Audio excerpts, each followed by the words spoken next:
What'd you do last week? If you work for the federal government and you can't answer that by midnight, you might be getting DOGE'd.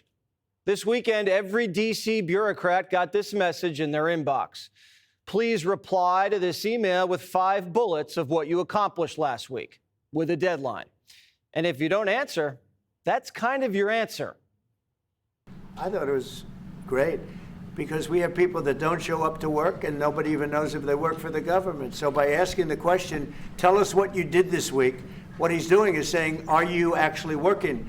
And then if you don't answer, like you're sort of semi-fired or you're fired, because a lot of people are not answering because they don't even exist. I can tell you what I did last week. Worked on a federal holiday, plugged Dana's new book, pushed Doge dividend checks, you're welcome, shut down Jessica on the 5, politely, and sold some Fox merch. Cha-ching. Now, I came up with that in 5 minutes. If I had 48 hours like those federal workers do, it would have been even better. But when I was putting together the list, I was inspired. And now I've asked the entire primetime team to send me their 5 bullet points on what they accomplished last week.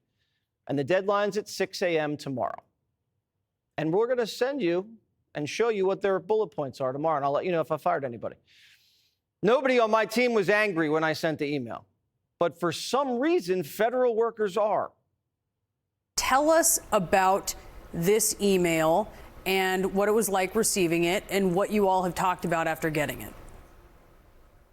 Sure. I got this email Saturday afternoon, about 3 p.m., and I felt absolutely infuriated getting this email with a demand within 48 hours to provide a response on what I did within the last week or face termination. This is clearly an attempt from Elon Musk to harass and bully and intimidate the federal workforce. Putting together a list of accomplishments was maybe the most work some of these bureaucrats did all year. If it's that hard for you to name 5 things you've accomplished in a week, that should tell you something.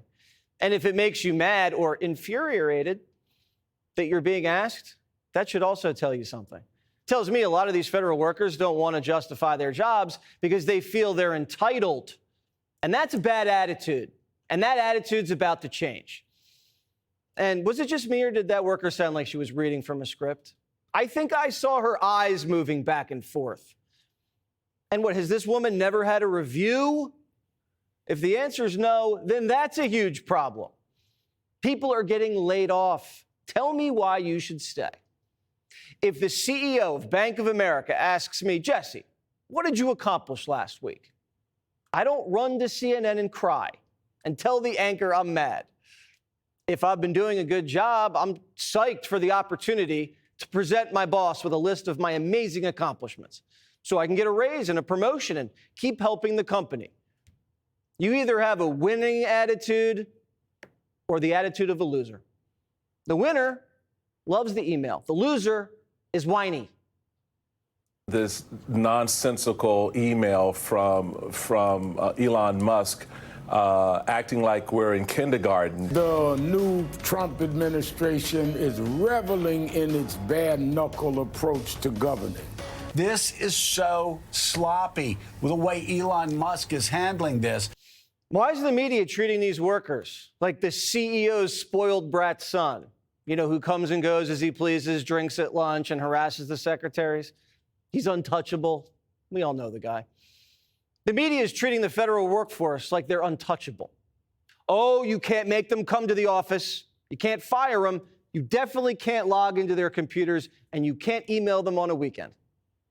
These are public servants. They're supposed to serve the public. When we ask, how are you serving us? That's an issue. Maybe it's because they're not serving us. They're serving themselves.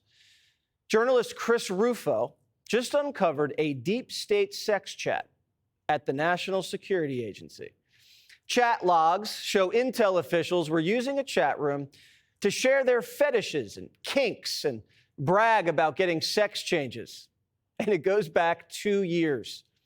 A transgender sex chat while they were on the clock. When you think about it, this was a taxpayer-funded transgender sex chat. Here's a taste, viewer warning. This one guy had just had his manhood surgically removed. One of the weirdest things that gives me euphoria is when I pee. I don't have to push anything down to make sure it aims right. Here's another. Getting my blank zapped by a laser was shocking.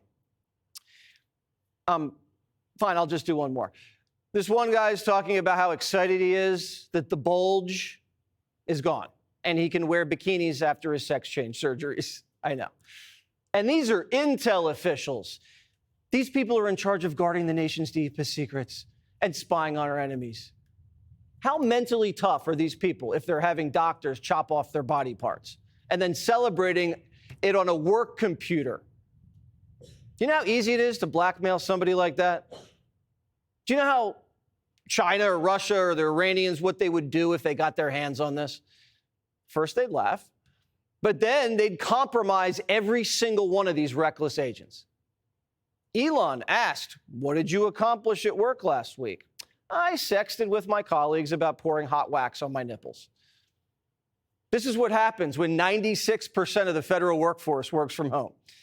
They're having sex change surgeries while they're working from home, and their bosses don't even know about it.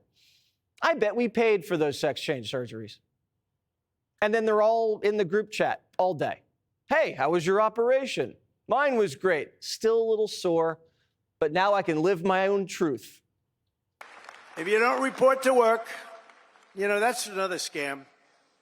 Who the hell, if I'm staying home, let's see, my golf handicap would get down to very low number. You'd be shocked if I told you the real number. But I would be so good, I'd try and get on tour. I would be so good. I'd call up, I'd say, "Listen, I'm really working here. Where are my clubs? Where are my clubs?" The Senate's even being put to work. Majority Leader Thune is making senators work late into the night. And ready? They're working on Fridays now. Yeah. And no surprise, senators are already complaining. They want to go home. Democrat Senator Mark Kelly, also a pilot, says he used to rent a plane and fly himself home every Friday. Alas, he's barely flown on that plane this year. He says, unless I want to do it on the weekend, and that's if I get back on the weekend. We're $36 trillion in debt because of guys like that. And they're complaining they have to work on a Friday. Not even a summer Friday, a Friday in February. USAID's been emptied out. 2,000 workers were just fired. Should have taken the buyout while you had the chance. It does make sense, though. They didn't want to leave because the gravy train was just too thick and tasty. For Haiti alone, USAID doled out $2 billion in contracts. Guess how much of that money actually went to Haiti? 2%. Only 2% of the $2 billion went to where it was supposed to. Half of it went to all of these aid groups based around D.C. You can't give it to Haiti directly. They'd just steal the money. So we're going to give it to all of our liberal friends who won't steal the money, and then they'll give it to Haiti. But they didn't. Are liberals just stealing from poor black people and calling it compassion? A New York Post report says the Red Cross raised $500 million for Haiti. And that money was supposed to build homes for 130,000 people. They built 6. $500 million to build 6 homes in Haiti, where home is not really Mar-a-Lago. And here's a juicy one for you. Meet Latricia Adams. She was an advisor to the Biden White House. How she got that job, I have no idea. The Free Beacon reports that while she was working as a White House advisor, our friend Latricia applied for a contract. And not just any contract, a $20 million contract. This $20 million contract was for environmental justice. And right before Biden leaves office, he gives this $20 million contract to Latricia. Her group, Young, Gifted, and Green, got the $20 million. More like Young, Grifted, and Green. Does Latricia have any background in environmental science? No, not really. 10 years ago, Latricia was a high school Spanish teacher. She has a bachelor's in Spanish. She's based in Memphis, Tennessee, not the greenest city. And you know what Biden does? Biden audits Pete Hegseth. This lady, Latricia, screaming for an audit. We used to prosecute graft at the Department of Justice. I guess we don't anymore. Latricia can just walk out of the White House with $20 million. What did Latricia do with the $20 million? Well, we went to their website. The only thing they did last year was the Black Maternal and Environmental Health Day. They started a holiday. It's April 4th. These people look really legit. This is exactly why Trump wants to go visit Fort Knox. We have found hundreds of billions of dollars of fraud so far, and we've just started. We're actually going to Fort Knox to see if the gold is there, because maybe somebody stole the gold. Tons of gold. Finding waste, fraud, and abuse isn't even that hard. You can save money with a stroke of a pen. ODNI itself is a pretty small organization compared to most other elements. But even in that small organization, getting rid of DEI saved American taxpayers roughly $20 million, literally with the stroke of President Trump's pen. Not even Nancy Pelosi's Doge-proof. According to reports, Trump's looking to sell off the 18-story Nancy Pelosi federal building in San Francisco. The building's empty because HHS told its employees not to work there anymore because it's too dangerous. Pelosi's building surrounded by homeless, needles, and prostitutes.